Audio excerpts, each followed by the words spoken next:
Grüßt euch, ich bin wieder bei Albert in der Küche. Wir machen wir wieder eine neue Küchenlesung. Und heute habe ich einen uralten Text gefunden, der ist 30 Jahre alt, weil ich habe mir damals einmal so Überlegungen angestellt. Um etwas zu verstehen, muss man nicht allwissend sein. Es genügt, wenn man das Leben begriffen hat. Um das Leben zu begreifen, ist man geboren. Jeder begreift das Leben und versteht so den Lauf der Dinge.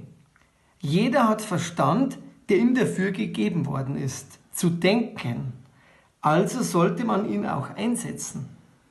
Man soll seine grauen Zellen nicht verkommen lassen. Denn es gibt nicht mehr viel Zeit. Die Zeit wird immer kürzer.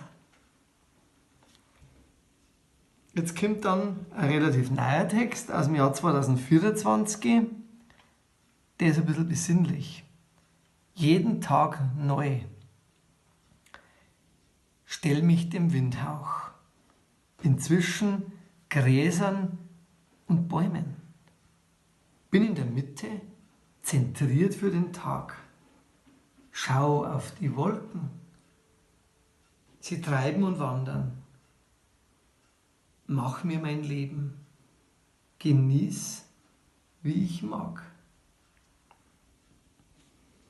Und jetzt kommt der Text, den habe ich erst vor ein paar Tagen geschrieben. Der ist blank. Mach alles blank, zieh alles aus, hol Leichtigkeit zu mir nach Haus. Komplex ist doch die Welt genug, drum setz ich an zum Scherenflug. Vereinfach das, was Schwere bringt und setz auf Einfachheit, die wirkt. Mach alles blank, weil es mich packt. Bin nur ich selbst und bin ganz nackt.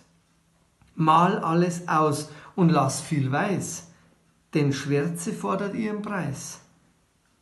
Ich bin nur ich und bin nur du. Bin ganz im Sein, tief in der Ruhe. Und natürlich wie immer, Albert wird sich auch schon freuen und meine Frau vielleicht auch, ein Liebesgedicht. Herbstblues. Im Herbstblues ist meine Rettung die Liebe zu dir. Dann schmieg ich mich wie ein Kätzchen an deine weiche, sanfte Seite und schnurre dich an. Wir kuscheln uns in eine warme Decke und du heizt für mich ein. Wir verharren in diesem Zustand und wärmen uns zusätzlich an unserer innigen Liebe. Das Knistern im Ofen und die mollige Wärme sperren den Herbst mit seinem Tropfnebel aus und wir bleiben im Herbstblues unser eigener Sommer. Und in diesem Sinn wünsche ich euch jetzt noch eine schöne Herbst- und Winterzeit mit viel Wärme.